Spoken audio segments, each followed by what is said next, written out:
Señores, es socióloga, máster en marketing, ha tenido diversas actividades, entre ellas, por ejemplo, Uruguay Rural, pero hoy viene en su carácter de presidente del Instituto Nacional de Inclusión Social Adolescente, INISA. Y tenemos muchas preguntas. Bienvenida, buenas noches. Muchas gracias a ustedes y un saludo enorme a toda la audiencia que nos está viendo en todo el país. Un placer para mí estar con ustedes esta noche. Gracias. Ya vamos a comenzar a detallar lo que son las cifras del censo que se realizó con UNICEF sobre población privada de libertad adolescente, pero antes lo más reciente, ¿qué información se maneja a propósito de los 2 adolescentes fugados esta semana? Bueno, como se dijo en la prensa, en una de las actividades que habitualmente hacemos, sobre todo después de la pandemia, donde hubo mucho encierro, en esto de llevar adelante las medidas socioeducativas, donde los jóvenes tienen que tener un contacto con la comunidad, y el deporte es una de esas actividades. Fueron a la plaza número 12 y bueno, salieron corriendo, literalmente. 2 adolescentes de 15 años salieron corriendo. Eso se considera como una fuga. En realidad tienen el aval de la justicia. Todas las salidas tienen que tener el aval del juez, en este caso también lo tenían, y bueno, todavía no tenemos novedades. En general se reintegran rápidamente, se avisa enseguida a la familia, se hace la denuncia policial, o sea, desde el punto de vista del INISA se cumple con toda la reglamentación y lo que corresponde hacer. Está dentro de los riesgos que corremos trabajando con adolescentes en esto de mantenerlos en contacto con su familia y con la comunidad en las diversas actividades que se hacen desde siempre, ¿verdad? Se prioriza la salida, que mantengan todavía esto que sea esta iniciativa del deporte, pero ¿qué pasa también con la cantidad de fugas? ¿Ha descendido? Bueno, por ejemplo, hay que hacer una consideración, me parece. Las fugas directamente desde los centros de privación de libertad, en este 2022 que llevamos, no hubo ninguna, o sea, 0, ¿verdad? En el 2021 tuvimos 6 y en el 2020, que nosotros asumimos en abril, hubo 7, pero fueron en enero y febrero. Después, se considera fuga también cuando un adolescente va a trabajar, por ejemplo, en este proceso de reinsertarse en la sociedad, sobre todo en el periodo de los últimos 6 meses, donde ya se le empieza a conseguir un trabajo, en fin, de repente va a trabajar y bueno, y se va. No vuelve. Claro, no vuelve. Digo, tienen el aval de la justicia siempre, claro, ¿no? Nosotros, ya, repito, hacemos la denuncia policial y lo que corresponda, pero es parte de la medida socioeducativa. Nosotros estamos convencidos que eso hay que hacerlo siempre, y esos son los riesgos que corremos. Obviamente que no es lo deseable, claro, y se hace todo lo posible porque ellos van acompañados con un transporte específico de INISA a cada actividad, van y vienen con educadores. Ese es el acompañamiento de acuerdo al protocolo. Pero bueno, estas instancias se dan, son adolescentes, pueden verse tentados en el momento, pueden haber tenido contacto con alguien y, en fin, las situaciones pueden ser múltiples, ¿verdad? Pero sí, en este caso fueron 2. Decíamos en este censo, a responder de las cosas, que hubo un descenso en la cantidad de jóvenes privados de libertad, 350, si no me equivoco, en el 2018 a 270 en el 2021. Bueno, a priori se lograría, ¿no? O sea, hay menos jóvenes institucionalizados de esta forma. Pero ¿cuál es la raíz de esta baja? Porque obviamente el INISA ya recibe a estas personas, ¿no? Hay más oportunidades para los jóvenes y no terminan en este tipo de situaciones. Hay menos persecución a los jóvenes. ¿Qué saben ustedes del INISA? Hemos mejorado, o sea, se ha dado vuelta la cifra en lo que es... Nosotros la función del INISA es administrar las medidas privativas de libertad en 13 centros de privación de libertad en todo el país y las medidas alternativas a la privación de libertad. Hemos dado vuelta las cifras, antes eran menos las medidas alternativas, ahora tenemos unos 300, para que la gente sepa, tenemos unos 270 adolescentes hoy privados de libertad en estos 13 centros, que están 5 en Montevideo, 7 en Colonia Berro y 1 en la ciudad de Minas. Y tenemos unos 330 adolescentes en medidas alternativas, de las cuales todavía compartimos con INAU algunas, que es lo que veíamos un poco, en realidad, la potestad es de INISA. Y bueno, se ha dado vuelta. Una cosa que, por ejemplo, la ley de urgente consideración anunciaba era que se nos iba a quintuplicar o duplicar la cantidad de privados de libertad. Eso no pasó, gracias a Dios. Y sí, mantenemos un número de privación de libertad realmente históricamente bajo, si recordamos lo que era anteriormente el INISA. ¿Y la cantidad de judicializados sigue siendo estable? Digamos, ahora revertieron, ahora hay más con penas alternativas, que es un poco la aspiracional que había, que recluidos. Pero en el total de judicializados, ¿cómo estamos? Y bueno, sí, nos venimos manteniendo en los últimos años en el mismo nivel. Sí, en total son unos 600 en general. Lo que sí aumenta es el ingreso por menores que ingresan por narcotráfico, del 2 al 11%. Ese dato es un dato que arroja este censo. nosotros recibimos, como decía Sass, lo que la justicia determina y los motivos por los cuales hay un corrimiento. Por ejemplo, desciende el ingreso por rapiña de un 72 a un 53% y aumenta, como dice Camila, del 2 al 11% los delitos vinculados a estupefacientes, ¿verdad? Bueno, tenencia... esos datos son dignos de una investigación de otro tipo, ¿no? Nosotros recibimos esa respuesta de NISA no la tiene de por qué hay ese corrimiento, sería algo más académico, quizás una investigación de ese tipo. Pero sí lo que estamos contentos es que este censo respalda la gestión en el sentido de que baja el consumo de medicación. Hay una atención en lo que son los derechos humanos, que es lo que nosotros nos hemos enfocado, el acceso al agua caliente, cosas básicas que a veces nos preguntan, bueno, eso no es lo que debe ser, sí, eso es lo que debe ser, pero no era lo que había. Las instalaciones, nosotros no podemos ser exitosos en una medida socioeducativa si los ambientes están llenos de agua, húmedos y oscuros. Más limpieza. Exacto, acá los jóvenes, ellos, de su propia voz, acá tenemos la voz de los 260 adolescentes que se los entrevista cara a cara, porque además este censo lo hace UNICEF junto con equipos consultores. O sea, y lo compara con dos cosas importantes. Primero, que lo compara con un trabajo similar que hace en el 2018, donde no había pandemia. Sí. Y en el 2021 lo vuelve a hacer, que la verdad cuando nos dijeron, nos gustó la idea, pero dijimos, bueno, quién sabe lo que nos da, porque venimos de 2 años sin actividades. Sí. Sin embargo, los datos son mejores en todas las preguntas, en la mayoría de las preguntas, y en esto de los derechos humanos, la comida, la iluminación, la ventilación, la limpieza, en todas las preguntas los jóvenes dicen que hemos mejorado. Así que por ese lado, ni que hablar. ¿Qué pasa con los chicos? ¿Muchos de ellos son utilizados por mayores para delinquir? Bueno, eso es algo que hemos puesto en el tapete, sí. Nosotros hemos participado en varias instancias de congresos o encuentros del programa contra el crimen transnacional organizado y nos han hecho ver que sí, que el crimen transnacional organizado utiliza a los niños, niñas y adolescentes en lo que es su cadena de valor. Y a veces uno intercambia con autoridades de otros países, sobre todo Centroamérica, y nos cuentan que existen las maras, las pandillas, y bueno, nosotros todavía no estamos en esa situación, por eso a veces está bueno que pongamos una mirada en el INISA, y yo creo que estamos a tiempo y que tenemos que darle en este periodo, en este pasaje por el INISA, si bien nadie quiere estar privado de libertad, y menos siendo un adolescente, que sí lo vean como una oportunidad, porque hemos incorporado la UTU, porque tienen posibilidad de hacer talleres de todo tipo, de barbería, panadería, hemos incorporado el deporte, lo hemos intensificado. Entonces, que lo visualicen como una oportunidad de poder estudiar, de capacitarse. Acá tienen garantizada la salud, la comida, tienen una cama caliente, tienen oportunidad de estudiar y abrir el abanico en la mayor cantidad de oportunidades para que ellos se motiven, porque no todos tienen los mismos intereses, sin duda, y encuentren en el INISA su proyecto de vida. Y eso pasa. Yo que me gusta recorrer los centros y hablar con ellos, el otro día en un lanzamiento de un programa con Seconeo, que es la gremial de gomería, uno se me acerca, y mecánica ligera, y hacen talleres y salen con su diploma, se me acerca y me dice, Presidenta, desde niño soñé con ser mecánico. Y en mi barrio no tuve, nadie me ofreció, no supe dónde ir, nadie me guió. Y acá estoy pudiendo cumplir mi sueño. Entonces, la verdad que esas son las historias positivas que yo quiero contarle a la gente, porque a veces, lamentablemente, el INISA siempre se conoce por los conflictos, por los motines. Sin embargo, hay otra realidad y hay adolescentes que sí quieren reconvertirse y salir y encontrar su proyecto de vida y poder volver a la sociedad como ciudadanos de bien. Ese es, la verdad que yo... ¿El INISA no tiene un debe o que con eso de que capaz que hay pocas becas para los que salen, digamos, al mundo después de estar recluidos o oportunidades laborales? Ahí está. Se hablaba de que había alrededor de un 6%, el propio informe de la arrojaba. Bueno, venimos de una pandemia, o sea, durante 2 años, no perdamos de vista eso. Fueron 2 años que no había nada, no había lo que había. Nosotros tenemos mucho apoyo interinstitucional con todos los organismos públicos.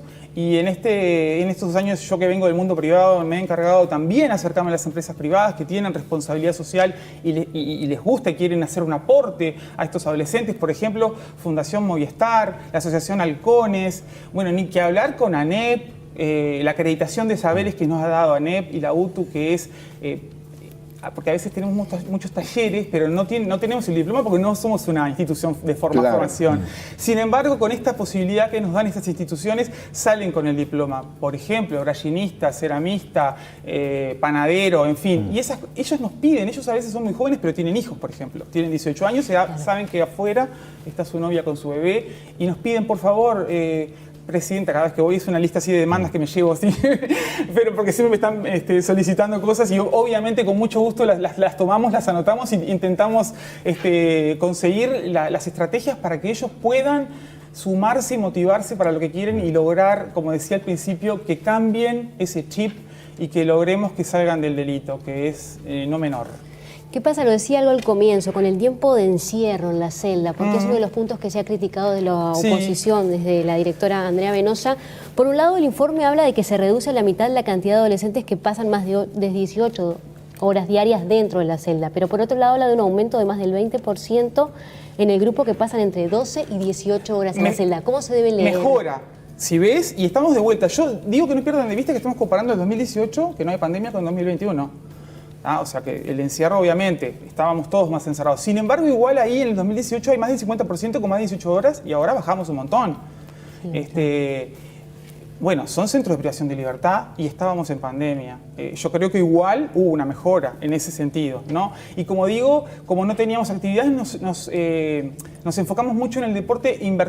Primero, pusimos un profesor de educación física en cada centro. Y dijimos que en el cotidiano tenía que haber deporte, porque algunos son un poco remolones o nunca hicieron deporte. Recuerden que son adolescentes que vienen de haber vivido infancias duras, muy complicadas. Yo, por ejemplo, que tengo un vínculo muy cercano con los jueces especializados en adolescentes, el otro día hablando con la doctora Borges, y lo cuento para que la gente se haga una idea desde dónde empezamos el trabajo con todos los funcionarios del INISA, que es un trabajo de mucho compromiso y mucha responsabilidad con cada uno de estos jóvenes.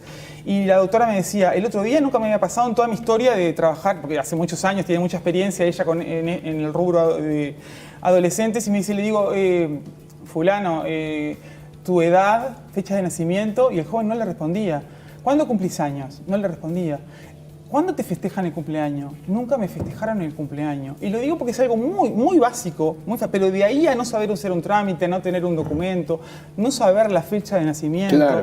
Digo porque a veces uno prejuzga o son jóvenes que tienen un estigma, pero hay que ver de dónde vienen. Vienen de vivir violencia. Acá dice el censo que más el 60% casi tienen familiares vinculados en la cárcel de adultos y vinculados al delito. El 60% de los adolescentes que ingresan al INISA tienen familiares vinculados al delito. Claro. Hay una cultura familiar del delito y bueno, hay que sacarlos de eso, ¿verdad? Vienen de esa realidad dura, difícil, de pronto no del todo acompañados por la familia, algunos sí, otros no, supongo.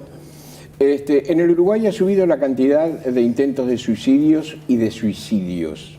¿Qué pasa con las autoagresiones? Hemos bajado. Han bajado. Hemos bajado. Porque en el 2019 fueron 189 intentos de autoeliminación y en el 2021 fueron 70. Mucho. Mucho porque además va a contrapelo de todo lo que... 189 en 2019 y 70 en el 2021. Sí. Es una cifra que de verdad sorprende. Impresiona. Por eso yo digo que creo que el equipo multidisciplinario, los 65 psicólogos que tenemos y por supuesto los educadores, Camila sabe porque sabe que estamos, me ha hecho varias notas en la radio y estamos implementando lo que es la Academia de Formación Continua y Permanente. Es una bandera que tiene este directorio y es capacitar a los 700 funcionarios de trato directo. Esos funcionarios son la llave, una de las llaves, no la única, del éxito de que podamos llevar adelante las medidas socioeducativas junto con la infraestructura. Pero esa figura, que es el modelo de adulto más cercano que tiene el joven, en el cotidiano es el que le abre, levántese, lávese los dientes, peínese, vaya a hacer deporte, vaya a trabajar, vaya a estudiar. Esa figura que está es el referente que tiene, es una figura muy importante. Y en INISA no tienen formación, no han tenido formación más allá de algún taller o curso.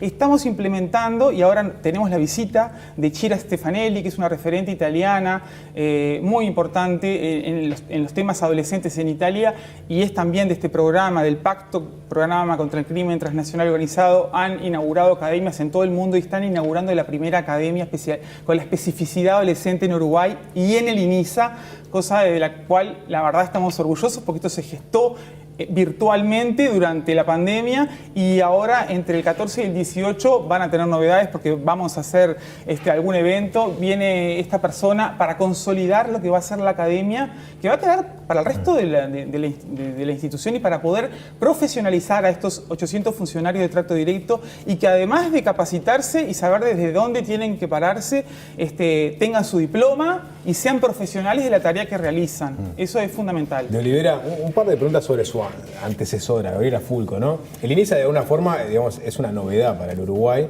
y Fulco está muy asociada con su génesis. ¿Hubo una transición? O sea, ¿hay una transición y hay una continuidad entre la gestión Fulco y su gestión? La academia es una.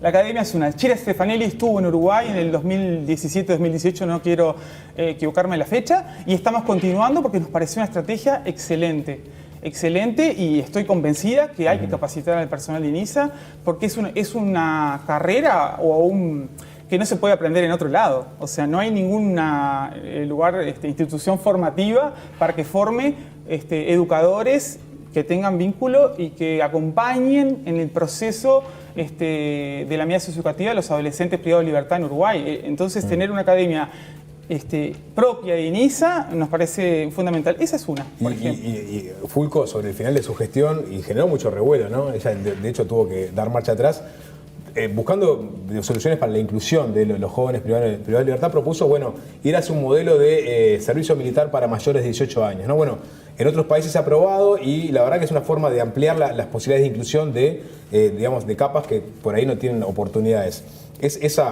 Obviamente esa idea cayó en saco roto, pero ¿se podría llegar a implementar algo así? O sea, yo no lo he pensado, no lo he pensado. La verdad que el INISA es un desafío muy grande para cualquiera desde el punto de vista personal y profesional, y como servidora pública, porque así me siento. Estoy dando todo de mí y lo voy a seguir dando hasta el último día, porque además conocí, porque yo soy socióloga, pero nunca había estado en esta temática, y me enamoré de esta temática, y le estoy poniendo todo. Y se debe crear afecto además hacia los chicos, ¿no? Totalmente. Cuando uno se entera, por ejemplo, el otro día voy a un centro y me dice la directora, ¿sabes qué me llamó fulanito? Y me dijo que salió la semana pasada o hace un mes, no me acuerdo, y me dice, ¿sabes qué me llamó? Y con el curso de gastronomía que hizo está trabajando, además era del interior, creo, si no me equivoco, era de Maldonado. Me dice, estoy trabajando de mañana en una roticería y de tarde en una panadería, y estaba súper contento. Además, ellos te llaman a contarte de que están bien, de que reencauzaron su vida, y esas cosas, como madre, como mujer, como uruguaya, uno le movilizan, y esas son las historias positivas que yo quiero que la gente sepa, no solo las cosas malas. No, ponía eso sobre la mesa, no sé, que capaz que no tiene una opinión formada, pero es más allá del INISA, ¿no? O sea, hay muchos chiquilines, ¿no? que no estudian, no trabajan, que no tienen un futuro, digamos, en el horizonte, y hay pocas herramientas o incentivos para que hagan algo. Por eso ella había puesto arriba de la mesa, por ejemplo, la posibilidad de abrir un servicio militar, y que sea una alternativa entre un abanico de herramientas para atacar un tema que sigue siendo cierto, ¿no? Algunos terminan en INISA, otros no, pero hay muchos chiquilines en este momento que no tienen, digamos, en su horizonte expectativas importantes, ¿no? Hemos bajado la reincidencia. Ya que tu pregunta viene por ahí, hemos bajado de un 30 a un 20%. De todas maneras, tengo que aclarar que nosotros no cruzamos los datos con el Ministerio del Interior, o sea que es reincidencia siempre siendo menor. Que no es, para saber el dato, en realidad capaz que habría que ver si reinciden siendo mayor, y ahí... Eso nunca se solucionó, ¿no? O sea, eso de se borra el legajo y a partir del 18. Claro, no, y otra cosa... Se discutió en su momento, ¿no? Claro, no, y es importante otra cosa, porque a veces la gente no entiende, como en otros países es diferente, cuando el juez le pone una medida socioeducativa, el adolescente, si entra, por ejemplo, con 17 años, que es la edad más común con la que entran, deben terminar la medida, si son, ahora pueden ser 8, 9, 10 años, tiene que terminarla dentro de la institución, del INISA. No al cumplir 18 pasan a otro sistema ni al adulto. Y hoy tenemos un 40% de mayores de 18 en el INISA. Claro, o sea, pero hay un choque muy grande de pasar del INISA o al CONCAR o a algún lugar donde... En otros países pasan directamente al sistema adulto, o si no, hay como unos sistemas intermedios. Pero bueno, acá tiene que estar en el INISA hasta que termine. ¿Se les prepara para la libertad? Sí, tenemos un programa que es el programa de inserción social comunitaria, donde un tiempo antes, 6 meses antes, un equipo multidisciplinario empieza a armarle una red, con esto que decía hoy, de tener otras organizaciones con las cuales trabajamos codo a codo, Ministerio de Vivienda, MIDES, ACE, Ministerio de Salud Pública, en fin. Se le deja una red tendida que tenga un trabajo o continúe sus estudios, si puede tener consumo, que tenga una atención, la salud. Nosotros tenemos hasta salud odontológica en INISA. En Colonia Berra tenemos un hospitalillo y un consultorio odontológico, y en Montevideo también, o sea que eso es muy importante. Y se le dejan las redes tendidas para que, o sea, se va al territorio, al barrio, y allí se hacen los contactos para que le quede todo armado para que pueda continuar. Con el Ministerio de Vivienda, por ejemplo, hicimos un convenio muy interesante, porque a veces sabemos que el adolescente no puede volver a su barrio, ni a su casa, porque si la familia tiene una boca de pasta base, obviamente que lo estamos volviendo al delito, ¿no? Es muy difícil que pueda sostenerse. Entonces, a través del Ministerio de Vivienda tenemos algunas oportunidades de poder darle otra herramienta para que, en este caso, tenemos un hotel donde pueden estar un tiempo, ya sale con una pasantía, en Antel, en Ministerio de Ganadería, en fin, tenemos pasantías laborales en la Junta de Montevideo, en la Intendencia, en fin, se buscan todas las alternativas para que salga con un trabajo, con una vivienda si no puede regresar a su barrio, pero el tema del egreso sí es un tema en red, porque ¿qué pasa? INISA no puede actuar luego de que el adolescente termina su medida. Nosotros no podemos tener, por la ley así lo dice, no podemos seguir en vínculo con el adolescente. Cuando el adolescente egresa, pero sí le dejamos las redes tendidas para que pueda sostenerse en el egreso, ¿verdad?